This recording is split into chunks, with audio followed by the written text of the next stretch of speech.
And without further ado, let's start this conversation with MP Michael Cram for 6 minutes. Okay, well, thank you, Mr. Chair, and thank you for being here today, Mr. Carr, and welcome to the Standing Committee on Industry, Science and Technology. So I've read Bill C-235, and it's my understanding that this bill applies to Alberta, Saskatchewan, and Manitoba only. Is that correct? Yes. So those three provinces are represented by 62 members of Parliament. And when we voted on this bill last June, 51 of those MPs voted against it, and only 10 voted in favor, with one MP abstaining. So the question has to be asked, why do you suppose this bill is so unpopular in the only three provinces that it actually affects? I wouldn't say it's unpopular, I just haven't persuaded you yet.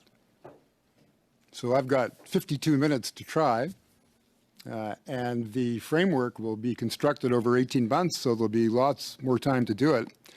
I can't possibly explain why in the initial stage it didn't receive support from members of Parliament, but I do hope that when it's examined and the potential is assessed and some of the details are fleshed out, that there'll be more support than that. I could turn the question around and say, well, why did it pass in second reading? Because there were a number of members of Parliament who believed that it was in both the prairie and the national interest. But I'm just going to try harder to persuade you that it's good for our region. Okay, fair enough. For years, provincial governments in Western Canada and in the oil and gas sector have been calling for more pipelines to get built, such as Keystone XL, the Trans Mountain Pipeline, the Northern Gateway Pipeline. But this bill talks about prioritizing projects such as tree planting and solar energy. How will that help to get more pipelines built in Western Canada? Well, the goal is not explicitly to build more pipelines in Western Canada. It's to look ahead at the next generation of developing the energy sector in our region of the country. And that's going to include sustainable development in the oil and gas industry. It's going to include hydrogen in Alberta. It's going to include biofuels across the region and all the traditional sources of alternate energy that is known or will be known to everybody. So it doesn't constrain the possibility of moving in well-known directions or in directions that we now know through experience and following the flow of investment capital internationally that consumers are demanding worldwide, more sustainable energy development, and Canada is a part of it. Canada is actually on the cutting edge of it, and never, ever underestimate the entrepreneurship and the capacity of traditional sectors to adapt, to adjust, and to thrive. And I'm sure we're going to witness that.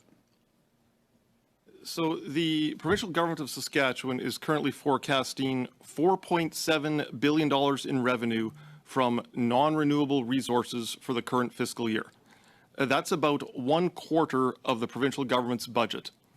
If that stream of revenues stops coming in from non-renewable resources, then how would you recommend the provincial government of Saskatchewan make up that budgetary shortfall? I'm not going to give Premier Moe advice on how to run his government. I want to reach out to Premier Moe. And I have to admit that I'm sure if we try hard enough, we will find alignment, because his interest, the same as ours, is to create good jobs for his people, where those jobs can be found, where there can be generated, where the public environment will offer incentives for those jobs to be created. But just as there are those around this table who don't want the government of Canada to creep jurisdictionally, I'm not going to creep jurisdictionally into Premier Moe's territory. Have you consulted with Premier Moe or any provincial cabinet ministers in Saskatchewan about this legislation? No, but the committee will have to. I mean, if this becomes law, it won't be a suggestion, it'll be mandated, and not only that, they're going to have to report back to you. And you're going to have a chance to ask those questions. But it's clear what the goal is. The goal is that they will do exactly that, and they will look for alignment. Look, if there's no spirit of goodwill ultimately, a bill like this is not going to succeed. There has to be a sense that its objectives are honorable and in the interests of the people whom we represent. And those interests are rooted in the capacity of my kids and my grandkids to choose to stay in Manitoba, in your case, home. And that, I think, is really driving the heart of what we hope to accomplish here.